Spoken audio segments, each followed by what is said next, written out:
जी बिस्मिल्लाहिर्रहमानिर्रहीम अस्सलाम वालेकुम रहमतुल्लाहि व बरकातुहू। उम्मीद करदा जी सारे भाई खैरियत नाल होणगे। तुहाडा अपना भाई वैस विरक और तुसीं देख रहे हो वैस विरक यूट्यूब चैनल और फेसबुक वैस Virk official Facebook channel. YouTube और टिकटॉक ते भी है मेरी आईडी वैस विरक 150 के नाम तो। मैं शॉर्ट वीडियो भी अक्सर शेयर करता रहना दोस्तों के नाल ते लॉन्ग वीडियो जी है वो यूट्यूब ते और फेसबुक ते मैं शेयर करता रहना।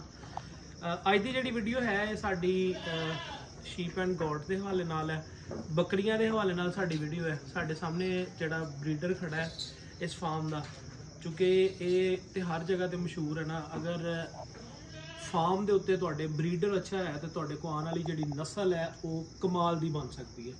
फार्म दी सारियां बकरियां भी तुहानूं दिखावांगे, वीडियो के नाल एंड तक जुड़े रहिएगा। और जिहड़े भाइयों ने चैनल को हुण तक सबसक्राइब नहीं किया चैनल को सबसक्राइब कर लैन, बैल आइकन के बटन को दबा के आल नोटिफिकेशन को क्लिक कर लैन ताकि हर आने वाली नई वीडियो की नोटिफिकेशन तुहानूं बआसानी मिलती रहे और तुसी वीडियो तो इंजॉय करते रहो। जिहड़ी चीज़ तुहाडी इन्फॉर्मेशन जो होवे साडे नाल शेयर करो, जिहड़ी चीज़ साडे कोल होएगी असीं तुहाडे नाल शेयर करांगे। वीडियो बनाउण दा बेसिकली जिहड़ा इस टाइम टॉपिक है साडा वो मूंहखोर है और PPR है। बेसिकली इन्हां दोवां दा डिफरेंस की है आपस दे विच। चूँकि साडे सारे जितने फार्मर है ने वो जानवरों के विच बकरियां च स्पैशल आने वाली बीमारी नूं मूंहखोर बना दिंदे ने। बकरी च चूँकि मूंहखोर की बीमारी का कोई तलक नहीं है, मूंहखोर की बीमारी सिर्फ मझ और गां की बीमारी है। बकरियां दे विच जिहड़ी सेम सिम्पटम की बीमारी आती उन्होंने असीं कहंदे PPR की वो बीमारी है जिहदे जानवर नूं डायरिया भी लग जाता है, जानवर के मूँह के इस जगह के छाले भी बन जाते हैं, जानवर के पैर भी जिहड़े जख्मी होंदे ने। जिहड़े सिम्पटम सेम मूंहखोर दे ने उही सेम सिम्पटम जिहड़े ने बकरियां दे ते बकरियां दे ने। अगर तुसीं अपने फार्म ते अपने जानवरों नूं PPR तो बचाना चाहते हो तो तुसीं कोशिश करो PPR की वैक्सीन जिहड़ी है साल च कम अज़ कम 2 दफ़ा लाजमी करो। वैसे तो साल च 4 दफ़ा मैं समझदा करनी चाहिए है, रिकमेंडेड डोज साल च 1 दफ़ा है। लेकिन साढ़े कोल चूँकि समटाइम इस तरह होंदा है कि वैक्सीन जिहड़ी है अगर साढ़े कोल घर च पई है वो चूँकि फ्रिज की आइटम है, बहुत सारिया ऐसिया दवाइयां ने जिहड़ियां जानवर की फ्रिज की आइटमां ने, क्योंकि असीं फ्रिज तो बाहर रखते उस दवाई नूं, जिस वजह तो कई दफ़ा उसकी एफिकेसी खत्म हो जाती है, टीके का रिजल्ट बिल्कुल नहीं आता। चूँकि वैक्सीन की चीज़ है, मैं वैक्सीन के उत्ते थोड़ी जी तुहानूं रोशनी पावां कि वैक्सीन वो आइटम है किसी भी किस्म का जरासीम, मिसाल है मूंहखोर की वैक्सीन है, गल घोटू की वैक्सीन है, उस तो बाद बकरियां दे विच PPR की वैक्सीन है, क्लोरोफ्लोरो नमूनीए की वैक्सीन है बकरियां च, इंटेरोटॉक्समिया की वैक्सीन है बकरियां दे अंदर। ये वो वैक्सीनां ने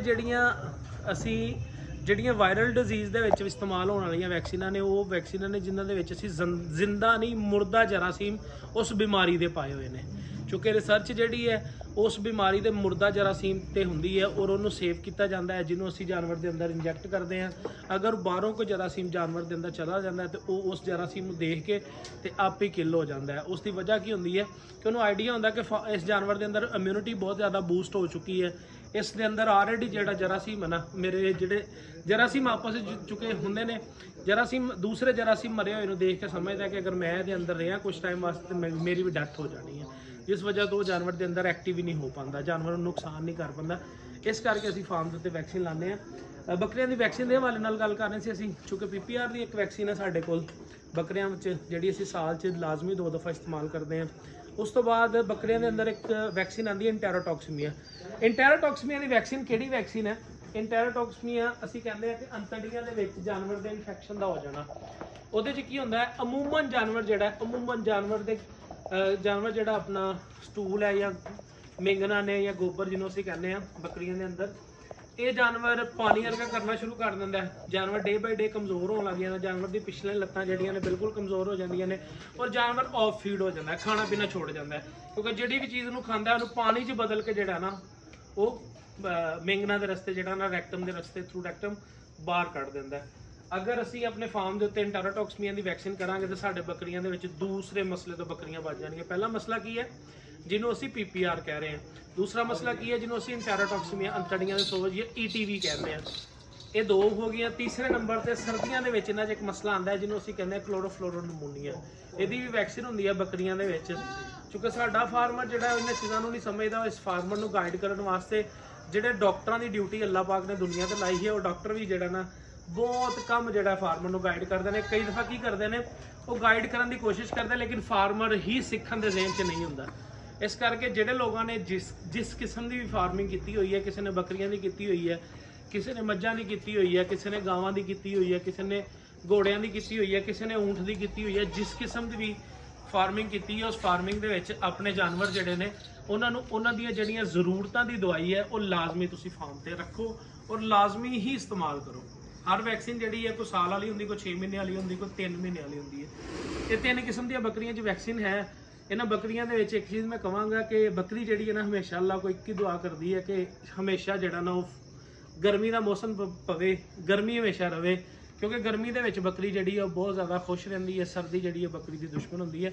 ਹੁਣ ਸਰਦੀ ਤੋਂ ਬਚਾਉਣ ਵਾਸਤੇ ਤੁਸੀਂ ਦੇਖ ਸਕਦੇ ਹੋ ਪਿੱਛੇ ਵੀ ਔਰ ਇਸ ਜਗ੍ਹਾ ਤੇ ਵੀ ਤੁਹਾਡੇ ਸਾਹਮਣੇ ਇਹ ਨੀਚੇ ਜਿਹੜਾ ਫੱਟੇ ਰੱਖੇ ਗਏ ਨੇ। ਫੱਟੇ ਰੱਖਣ ਦਾ ਬੇਸਿਕਲੀ ਜਿਹੜਾ ਮਕਸਦ ਹੈ ਕਿ ਜਾਨਵਰ ਜ਼ਮੀਨ ਦੇ ਉੱਤੇ ਜਦੋਂ ਗੋਬਰ ਪਿਸ਼ਾਬ ਕਰਦਾ ਹੈ ਤੇ ਉਹ ਜ਼ਮੀਨ ਉਹਨੂੰ ਜਲਦੀ ਕਿਤੇ ਪੀਂਦੀ ਨਹੀਂ ਹੈ, ਜਾਂ ਫਰਸ਼ ਜਿਹੜਾ ਉਹ ਹਾਰਡ ਹੁੰਦਾ ਹੈ, ਉਸ ਹਾਰਡ ਫਰਸ਼ ਦੇ ਉੱਤੇ ਗੋਬਰ ਜਾਂ ਇਹਨਾਂ ਦੀ ਮਿੰਗਣਾ ਜਾਂ ਇਹਨਾਂ ਦਾ ਪਿਸ਼ਾਬ ਖੜਾ ਰਹਿੰਦਾ। ਜਦੋਂ ਬੱਕਰੀ ਉਹਦੇ ਉੱਪਰ ਬੈਠਦੀ ਹੈ ਤੇ ਬੱਕਰੀ ਨੂੰ ਸਰਦੀ ਜਿਹੜੀ ਹੈ ਉਹਦਾ ਜ਼ਿਆਦਾ ਅਹਿਸਾਸ ਹੁੰਦਾ ਹੈ। ਸਰਦੀ ਦੀ ਵਜ੍ਹਾ ਤੋਂ ਬੱਕਰੀ ਜਿਹੜੀ ਹੈ ਬਿਮਾਰ ਹੋ ਜਾਂਦੀ।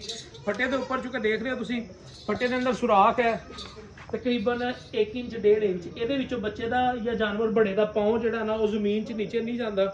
ਇਹਦਾ ਇੰਨਾ ਫਾਸਲਾ ਹੁੰਦਾ ਜਿਹੜਾ ਜਾਨਵਰ ਗੋਬਰ ਵਗੈਰਾ ਕਰਦਾ ਜਾਂ ਮਿੰਗਣਾ ਕਰਦਾ ਜਾਂ ਪਿਸ਼ਾਬ ਕਰਦਾ ਉਹਦੇ ਦੌਰਾਨ ਜਿਹੜਾ ਨਾ ਉਹ ਨੀਚੇ ਚਲੇ ਜਾਂਦੀ ਹੈ। ਹੁਣ ਮੈਂ ਤੁਹਾਨੂੰ ਦਿਖਾਵਾਂ ਇਸ ਫਾਰਮ ਦੀਆਂ ਬੱਕਰੀਆਂ। ਬੱਕਰੀਆਂ ਦੇ ਵਿੱਚ ਬੱਕਰੀਆਂ ਦੀ ਬਰੀਡ ਤੇ ਅਗਰ ਅਸੀਂ ਗੱਲ ਕਰ ਲਈਏ, ਪਾਕਿਸਤਾਨ ਦੇ ਵਿੱਚ ਬਹੁਤ ਸਾਰੀਆਂ ਬੱਕਰੀਆਂ ਦੀਆਂ ਬਰੀਡਾਂ ਨੇ, ਲੇਕਿਨ ਚੰਦ ਇੱਕ ਬਰੀਡਾਂ ਉਹ ਨੇ ਜਿਹੜੀਆਂ ਅਸੀਂ ਸਭ ਨਾਲੋਂ ਜ਼ਿਆਦਾ ਪਸੰਦ ਕਰਦੇ ਹਾਂ, ਜਿਨ੍ਹਾਂ ਦੇ ਵਿੱਚ ਬੱਕਰੀ ਦੇ ਵਿੱਚ ਫੈਸਲਾਬਾਦ ਦੀ ਬੀਤਲ ਜਿਹਨੂੰ ਅਸੀਂ ਕਹਿੰਦੇ ਹਾਂ, ਇਹ ਸਾਡੇ ਸਾਹਮਣੇ ਫੈਸਲਾਬਾਦ ਦੀ ਬੀਤਲ ਹੈ ਬੱਕਰੀ। ਇਹਦੇ ਵਿੱਚ ਜਨਾਬ ਬੀਤਲ ਚੁੱਕੇ ਦੇਸੀ ਬੱਕਰੀ ਕੋਈ ਵੀ ਹੋਏਗੀ ਨਾ ਉਹਨੂੰ ਅਸੀਂ ਬੀਤਲ ਤੋਂ ਮੁਖਾਤਬ ਕਰਾਂਗੇ ਕਿ ਉਹ ਬੀਤਲ ਬੱਕਰੀ ਹੈ। ਇਹਦੇ 'ਚ ਬੀਤਲ ਬੱਕਰੀ ਦੀ ਨਿਸ਼ਾਨੀ ਕੀ ਹੈ ਔਰ ਅੱਛੀ ਬੱਕਰੀ ਦੀ ਨਿਸ਼ਾਨੀ ਕੀ ਹੈ? ਸਾਡੇ ਕੁਝ ਲੋਕ ਸਮਝਦੇ ਨੇ ਕਿ ਸਿਰਫ ਕੰਨ ਦਾ ਲੰਬਾ ਹੋਣਾ ਹੀ ਜਿਹੜਾ ਨਾ ਬੱਕਰੀ ਦੀ ਅੱਛੀ ਦੀ ਨਿਸ਼ਾਨੀ ਹੈ। ਕੰਨ ਦੇ ਨਾਲ ਨਾਲ ਬਾਡੀ ਸਟਰਕਚਰ ਦੇ ਹੋਰ ਬਹੁਤ ਸਾਰੇ ਪੁਆਇੰਟ ਹੁੰਦੇ ਨੇ ਜਿਨ੍ਹਾਂ ਦਾ ਬਹੁਤ ਤਲਕ ਹੈ। ਜਿੰਨੀ ਜਿਸ ਬੱਕਰੀ ਦੀ ਟੇਲ ਲੰਬੀ ਹੋਏਗੀ, ਦੁਮ ਲੰਬੀ ਹੋਏਗੀ, ਉਹ ਬੱਕਰੀ ਨਸਲ ਵਾਈਜ਼ ਅੱਛੀ ਹੋਏਗੀ। ਦੂਸਰੇ ਨੰਬਰ ਤੇ ਫੈਸਲਾਬਾਦ ਦੀ ਬੀਤਲ ਜਿਹੜੀ ਬੱਕਰੀ ਹੈ ਉਹਦੀ ਸਭ ਨਾਲੋਂ ਜ਼ਿਆਦਾ ਖੂਬਸੂਰਤੀ ਇਹ ਹੈ ਕਿ ਉਹ ਦੁੱਧ ਦੇਣ ਦੇ ਟਾਈਮ ਤੇ ਸਾਰੀਆਂ ਬੱਕਰੀਆਂ ਨਾਲੋਂ ਦੁੱਧ ਜ਼ਿਆਦਾ ਪੈਦਾ ਕਰਦੀ ਹੈ ਰੂਟੀਨ ਦੇ ਵਿੱਚ। ਇੱਕ ਹੁੰਦਾ ਕਿ ਤੁਸੀਂ ਕੰਪੀਟੀਸ਼ਨ ਦੇ ਵਿੱਚ ਬੱਕਰੀ ਲੈ ਕੇ ਜਾਣਾ, ਉਹਦੇ 'ਚ ਹੋਰ ਬੱਕਰੀਆਂ ਵੀ ਜਿੱਤ ਜਾਂਦੀਆਂ ਨੇ, ਸਮ ਟਾਈਮ ਇਹ ਵੀ ਬੱਕਰੀਆਂ ਜਿੱਤ ਜਾਂਦੀਆਂ ਨੇ। ਸੂਣ ਦੇ ਟਾਈਮ ਤੇ ਆਪਣਾ ਬੱਚਾ ਵੀ ਅੱਛਾ ਪਾਲਦੀਆਂ ਨੇ ਪੇਟ ਦੇ ਅੰਦਰ, ਔਰ ਪੈਦਾ ਕਰਨ ਤੋਂ ਬਾਅਦ ਵੀ ਬੱਚੇ ਨੂੰ ਅੱਛਾ ਦੁੱਧ ਜਿਹੜਾ ਨਾ ਇਹ ਦੇ ਸਕਦੀਆਂ ਨੇ। ਉਸ ਤੋਂ ਬਾਅਦ ਸਾਡੇ ਕੋਲ ਨਾਗਰੀ ਬੱਕਰੀਆਂ ਆ ਜਾਂਦੀਆਂ ਨੇ। ਇਹ ਸਾਡੇ ਸਾਹਮਣੇ ਖੜੀ ਹੈ। ਨਾਗਰੀ ਬੱਕਰੀ ਦੀ ਕੀ ਨਿਸ਼ਾਨੀ ਹੈ? ਨਾਗਰੀ ਬੱਕਰੀ ਦਾ ਕਲਰ ਜਿਹੜਾ ਨਾ ਉਹ ਬਿਲਕੁਲ ਰੈੱਡ ਬਲੈਕ ਐਂਡ ਮਿਕਸ ਹੋਏਗਾ, ਦੇਖ ਸਕਦੇ ਹੋ ਤੁਸੀਂ। ਇਹ ਜਨਾਬ ਨਾਗਰੀ ਹੈ। ਬੱਕਰੀਆਂ ਜਿਹੜਾ ਨਾ ਇਹ ਨਬੀ अलैहिस्सलाम ਦੀ ਉਹਨਾਂ ਦਾ ਇੱਕ ਸ਼ੌਕ ਵੀ ਸੀਗਾ, ਉਹਨਾਂ ਦੀ ਸੁਨਨਤ ਵੀ ਅਸੀਂ ਸਮਝਦੇ ਹਾਂ ਕਿ ਉਹ ਬੱਕਰੀਆਂ ਨੂੰ ਖੁਦ ਪਾਲਦੇ ਸੀ। ਬਲਕਿ ਉਹਨਾਂ ਤੋਂ ਪਹਿਲੇ ਜਿਹੜੇ ਦੁਨੀਆ ਤੇ ਅੰਬੀਆ ਕਰਾਮ ਆਏ ਸੀ ਸਾਰੇ ਬੱਕਰੀਆਂ ਨਾਲ ਬਹੁਤ ਮੁਹੱਬਤ ਕਰਦੇ ਸੀ ਔਰ ਬੱਕਰੀਆਂ ਨੂੰ ਅੱਛੇ ਤਰੀਕੇ ਦੇ ਨਾਲ ਉਹ ਪਾਲਦੇ ਸੀ। ਉਹਨਾਂ ਦਾ ਬੱਕਰੀਆਂ ਦਾ ਦੁੱਧ ਪੀਂਦੇ ਸਨ ਤੇ ਬੱਕਰੀ ਦਾ ਗੋਸ਼ਤ, ਕਿਉਂਕਿ ਗੋਸ਼ਤ ਦੇ ਵਾਲੇ ਨਾਲ ਵੀ ਸਭ ਨਾਲੋਂ ਅੱਛੀ ਜਿਹੜੀ ਇੱਕ ਪ੍ਰੋਟੀਨ ਦਾ ਸੋਰਸ ਗਿਣਿਆ ਜਾਂਦਾ ਹੈ, ਕਿਉਂਕਿ ਸਾਰੇ ਗੋਸ਼ਤ ਜਿਹੜੇ ਨੇ ਪ੍ਰੋਟੀਨ ਦਾ ਸੋਰਸ ਨੇ, ਲੇਕਿਨ ਬੱਕਰੀ ਦਾ ਗੋਸ਼ਤ ਜਿਹੜਾ ਪ੍ਰੋਟੀਨ ਦੇ ਸੋਰਸ ਦੇ ਵਾਲੇ ਨਾਲ ਸਭ ਨਾਲੋਂ ਜ਼ਿਆਦਾ ਟੌਪ ਤੇ ਗਿਣਿਆ ਜਾਂਦਾ ਹੈ। ਉਸ ਤੋਂ ਬਾਅਦ ਸਾਡੇ ਕੋਲ ਇਹਨਾਂ ਦੇ ਨਕੋੜੇ ਦੇ ਹਵਾਲੇ ਨਾਲ ਆ ਜਾਂਦੇ ਨੇ। ਕੁਝ ਅੰਮ੍ਰਿਤਸਰੀ ਨਕੋੜੇ ਹੁੰਦੇ ਨੇ, ਕੁਝ ਹੋਰ ਨਸਲ ਦੇ ਨਕੋੜੇ ਹੁੰਦੇ ਨੇ। ਇਸ ਦੇ ਨਾਲ ਸਾਡੇ ਕੋਲ ਇਸ ਫਾਰਮ ਦੇ ਉੱਤੇ ਇਹ ਬਰੀਡਰ ਖੜਾ ਹੈ। ਬਰੀਡਰ ਚੁੱਕੇ ਆਲਰੇਡੀ ਤੁਸੀਂ ਦੇਖ ਚੁੱਕੇ ਹੋ। ਉਸ ਤੋਂ ਬਾਅਦ ਸਾਡੇ ਕੋਲ ਆ ਟੈਡੇ ਨੇ, ਤੁਸੀਂ ਦੇਖ ਸਕਦੇ ਹੋ ਜੀ। ਟੈਡੇ ਜਿਹੜੇ ਨੇ ਸਾਡੇ ਫਾਰਮ ਦੇ ਉੱਤੇ ਇਹਨਾਂ ਦੇ ਕੰਨ ਖੜੇ ਨੇ ਬਿਲਕੁਲ ਟੈਡਿਆਂ ਦੇ। ਤੇ ਟੈਡੇ ਸਾਡੇ ਕੋਲ ਜਿਹੜੇ ਜਾਨਵਰ ਨੇ ਵੀਡੀਓ ਦੀ ਦੂਸਰੀ ਸਾਈਡ ਤੇ ਆ ਚੁੱਕੇ। ਇੱਥੇ ਮੁਖਤਲਫ ਜਿਹੜਾ ਨਾ ਪਾਰਟਸ ਬਣਾਏ ਨੇ। ਜਿਹੜੇ ਮਿਕਸ ਬਰੀਡ ਹੈ ਉਹ ਅਲੱਗਾ ਹੈ ਔਰ ਜਿਹੜੀ ਟੌਪ ਦੀ ਬਰੀਡ ਹੈ ਉਹ ਅਲੱਗਾ ਹੈ। ਇਹ ਸਾਡੇ ਕੋਲ ਹੈ ਜੀ ਬੱਕਰੀ ਸਾਹਮਣੇ ਦੇਖ ਸਕਦੇ ਹੋ ਤੁਸੀਂ। ਇਹ ਬੱਕਰੀ ਵੀ ਟੈਡੀ ਹੈ ਜੀ, ਕੰਨ ਬਿਲਕੁਲ ਇਹਦੇ ਖੜੇ ਨੇ। ਇਹ ਟੈਡੀ ਦੇ ਵਿੱਚ ਬਰੀ ਔਰ ਬਰਬਰੀ ਬਰੀਡ ਵੀ ਗਿਣੀ ਜਾਂਦੀ ਹੈ। ਇਹ ਬਰੀਡਰ ਹੈ ਜਿਹੜਾ ਆਲਰੇਡੀ ਵੀਡੀਓ ਦੇ ਸਟਾਰਟ ਦੇ ਵਿੱਚ ਸਾਡੇ ਕੋਲ ਸੀ। ਉਸ ਤੋਂ ਬਾਅਦ ਜਨਾਬ ਸਾਡੇ ਕੋਲ ਫਾਰਮ ਦੇ ਅੰਦਰ ਚੁੱਕੇ ਇਹ ਵੀ ਇੱਕ ਅਲੱਗ ਸ਼ੈੱਡ ਹੈ, ਤੁਸੀਂ ਦੇਖ ਸਕਦੇ ਹੋ ਜੀ। ਇਹ ਸਾਡੇ ਕੋਲ ਜਨਾਬ ਇੱਕ ਹੋਰ ਸ਼ੈੱਡ ਹੈ। ਇਹਦੇ ਅੰਦਰ ਸਾਡੇ ਫਾਰਮ ਤੇ ਇਹ ਕ੍ਰਾਸ ਬਰੀਡ ਹੈ ਜਿਨ੍ਹਾਂ ਨੂੰ ਅਸੀਂ ਟੈਡੀ ਕਹਿੰਦੇ ਆ, ਜਿਹਦੇ ਵਿੱਚ ਕੋਈ ਦੇਸੀ ਦਾ ਕ੍ਰਾਸ ਟੈਡੀ ਦੇ ਨਾਲ ਹੋ ਜਾਂਦਾ ਜਾਂ ਮਿਕਸ ਬਰੀਡ ਆ ਜਾਂਦੀ ਸਾਡੇ ਕੋਲ ਦੋਗਲੀ ਬਰੀਡ ਜਿਹੜੀ ਹੈ। ਇਹ ਉਹ ਬਰੀਡ ਹੈ। ਬੱਕਰੀਆਂ ਸਾਰੀਆਂ ਤਿਆਰ ਨੇ ਔਰ ਇਹ ਬੱਕਰੀਆਂ ਮੇਰਾ ਖਿਆਲ ਫਾਰ ਸੇਲ ਵੀ ਨੇ, ਛੋਟੀਆਂ ਜਿਹੜੀਆਂ ਨੇ ਇਹ ਸਾਡੇ ਕੋਲ ਜਿਹੜੀਆਂ ਖਲੀਆਂ ਨੇ। ਔਰ ਇਸ ਤੋਂ ਬਾਅਦ ਇਹ ਮੱਖੀ ਚੀਨੀ ਹੈ ਜੀ।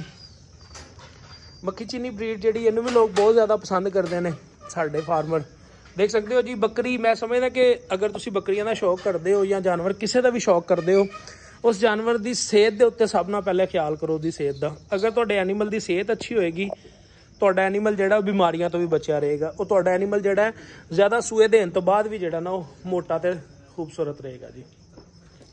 ਇਹ ਤੁਸੀਂ ਦੇਖ ਸਕਦੇ ਹੋ ਜੀ ਸਾਰੀ ਮਿਕਸ ਬਰੀਡ ਬੱਕਰੀ, ਕਿੰਨੀ ਪਿਆਰੀ ਜਾਨਵਰ ਹੈ ਜੀ। ਦੇਖ ਲਓ ਕਿਸ ਤਰ੍ਹਾਂ ਸਾਡੇ ਨਾਲ ਪਿਆਰ ਕਰ ਰਿਹਾ। ਵੀਡੀਓ ਪਸੰਦ ਆਏ ਦੋਸਤਾਂ ਦੇ ਨਾਲ ਸ਼ੇਅਰ ਕਰਿਆ ਜੀ। ਇਹ ਸ਼ੈੱਡ ਹੈ ਟੋਟਲ, ਤੇ ਵੀਡੀਓ ਨੂੰ ਲਾਈਕ ਕਰਿਆ ਜੇ, ਕਮੈਂਟ ਲਾਜ਼ਮੀ ਅੱਛੇ ਕਰਿਆ ਜੇ। Thank you very much.